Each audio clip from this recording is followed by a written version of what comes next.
seul geste de toi viendra mon secours.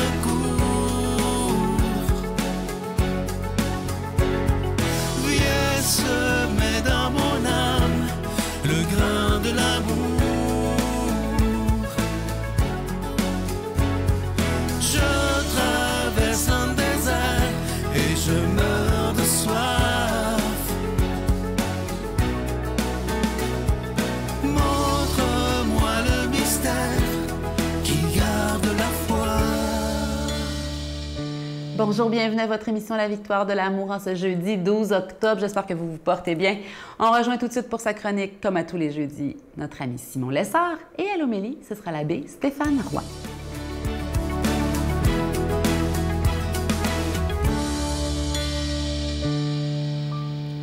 Bonjour tout le monde. Alors, je termine aujourd'hui ma grande série de chroniques sur l'Esprit Saint en vous disant quelques mots sur chacun des 12 fruits de l'Esprit. Ces fruits, vous le savez, qui sont des perfections que forme en nous l'Esprit Saint, comme des prémices de la gloire éternelle. Alors, évidemment, pour comprendre les fruits, il faut les regarder, vous le savez maintenant, dans l'amour de Dieu. Alors, le premier effet de l'amour de Dieu pour nous, c'est de nous faire, à notre tour, aimer Dieu. On aime être aimé. On aime ceux qui nous aiment. C'est le fruit d'amour, tout simplement. L'amour nous rend aussi naturellement joyeux. Quand on est en amour, on a comme des lunettes roses qui nous font voir tout positivement. C'est le fruit de joie. L'amour chasse toute peur et nous donne confiance en celui qui nous aime. Ainsi, l'amour nous apporte la paix du cœur. Quand on aime, on accepte aussi plus facilement de demander pardon et de se réconcilier. On devient donc aussi des artisans de paix. C'est le fruit de paix. L'amour prend patience, dit saint Paul. Les mamans sont très patientes avec leurs bébés qu'elles aiment beaucoup. Ce sont les fruits de patience, la patience qui consiste à supporter les maux et de longanimité qui consiste à attendre les biens.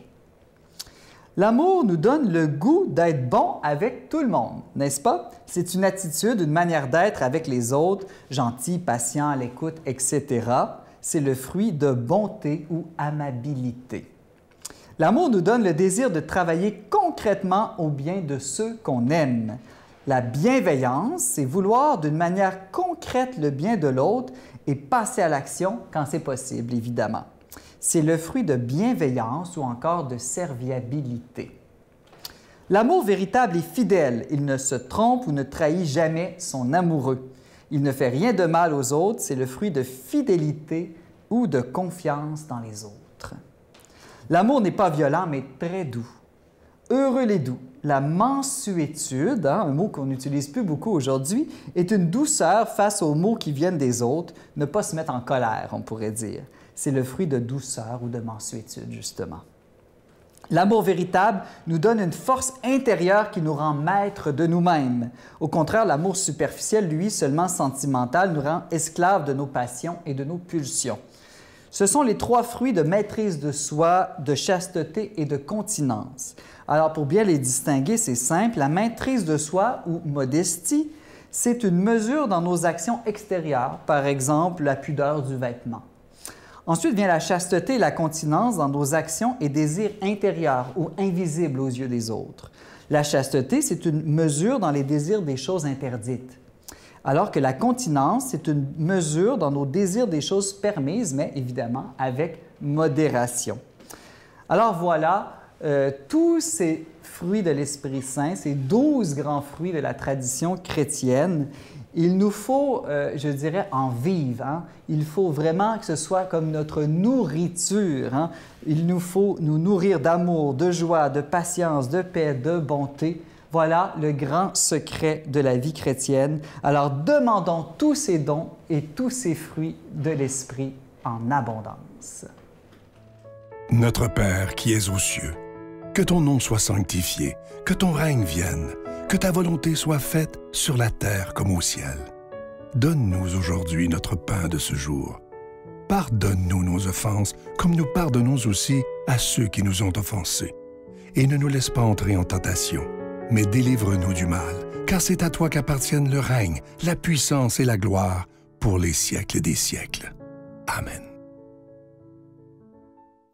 La Victoire de l'amour vous invite à venir vivre des moments inoubliables en Italie en compagnie du Père Michel Marie, Christine Michaud, Miguel Padilla et Sylvain. Nous visiterons Venise, Padoue, Florence, Sienne, Assise et Rome, la ville éternelle. Célébration eucharistique avec le Père Michel Marie. Nous assisterons aussi à l'audience générale avec le Pape François au Vatican, du 2 au 13 juin 2024, avec Spiritour au 514-374-7965 ou 1-866-331-7965. Je suis tellement content de vous parler de ce nouveau cadeau du mois d'octobre. Il s'agit du pendentif de Sainte Thérèse de l'Enfant Jésus. Ça a été fait sur mesure pour la Victoire de l'amour. Il est en acier inoxydable. Ça vient avec la chaîne, donc ça ne ternira pas. Et ce bijou, il est déjà béni. Et vous savez que Sainte Thérèse de l'Enfant Jésus est une des plus grandes saintes de l'Église. Elle est tellement aimée partout dans le monde. Vous savez qu'elle est décédée à 24 ans. Et elle a dit, avant de mourir, une des dernières phrases qu'elle a dites, « Je passerai mon ciel à faire du bien sur la terre. » Alors, il ne faut pas avoir peur de la prier. Elle est décédée, elle n'avait que 24 ans, et c'est elle qui nous a appris à connaître ce Dieu qui est miséricorde. Alors, je vous rappelle que vous le recevrez avec un don de 25 $, et si vous en voulez deux, avec un don de 40 $, je vous donne l'adresse, la Victoire de l'amour, case postale 120, succursale Boucherville à Boucherville, le J4B 5E6, je vous la redonne, la Victoire de l'amour, case postale 120, succursale Boucherville à Boucherville, le J4B 5E6, également par téléphone, par carte de crédit du lundi au vendredi de 8h30 à 16h30 dans le 514-523-4433, 523-4433 ou sans frais le 1-888-811-9291, 1-888-811-9291 et aussi sur notre site Internet. Vous savez que c'est une façon très rapide, sécuritaire et efficace de faire votre don, le www.lavictoiredelamour.org. Alors, je vous rappelle également que le dernier livre de Christine Michaud, Que ferait l'amour et mon dernier livre, Mise en forme de l'âme, sont toujours disponibles. Et je veux prendre le temps aujourd'hui de vous remercier de votre grande fidélité depuis bientôt 29 ans. Merci de faire famille avec nous, parce que sans vous, cette émission-là ne pourrait pas exister.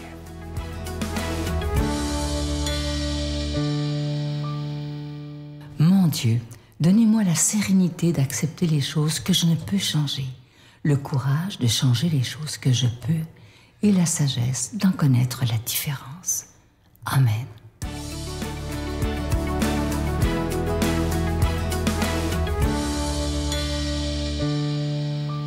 Bonjour à toi, bon jeudi. Évangile de Jésus-Christ selon saint Luc.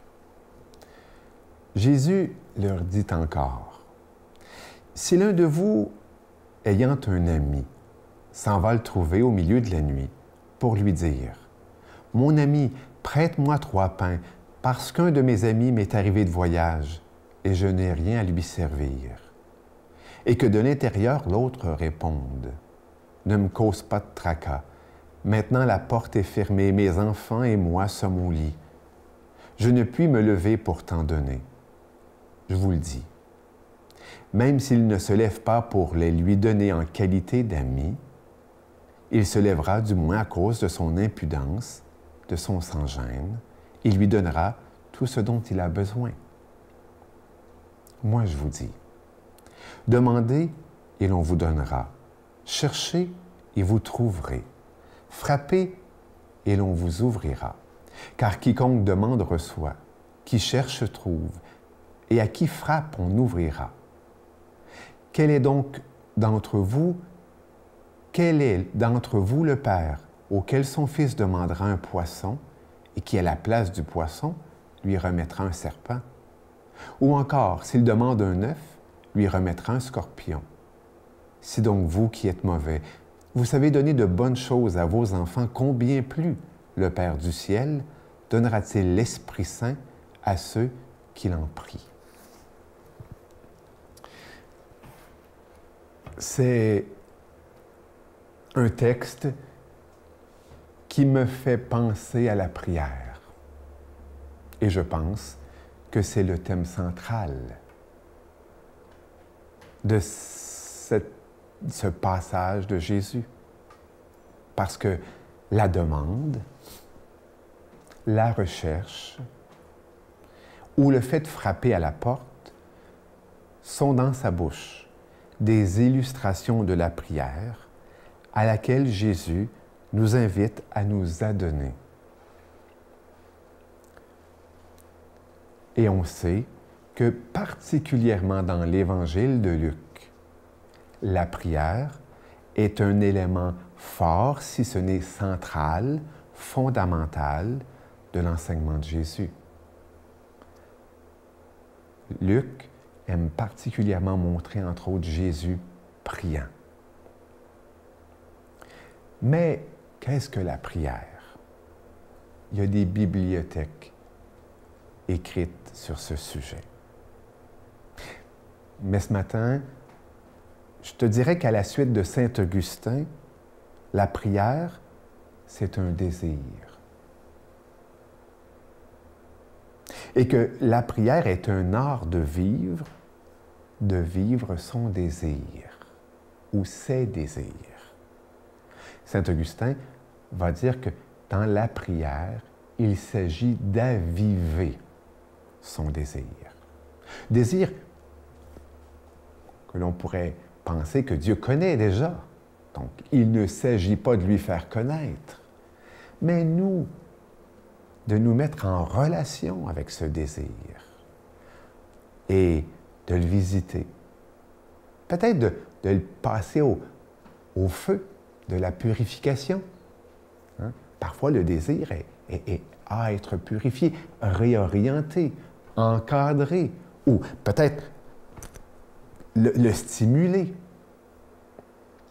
Ainsi, l'Évangile de Jésus-Christ est loin, très loin, de vouloir réprimer en nous le désir, comme certaines philosophies orientales qui voient dans l'accomplissement du cheminement spirituel, eh bien, l'extinction des désirs.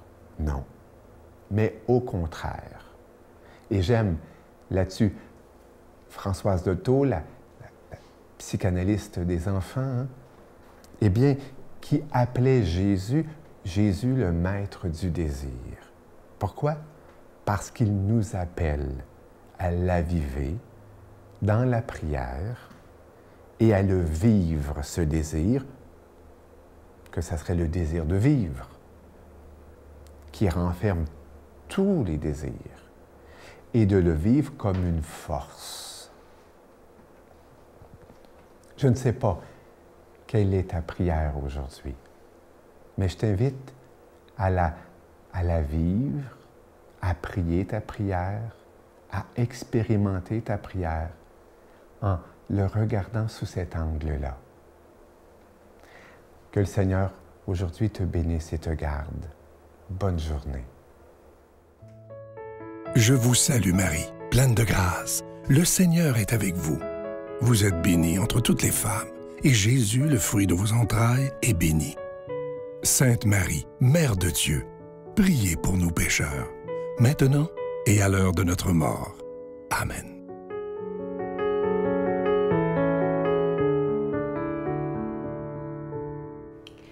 Une de mes poésies préférées de Sainte Thérèse de l'Enfant Jésus, c'est « Mon chant d'aujourd'hui » où elle fait l'éloge du moment présent. Je vous lis la première strophe.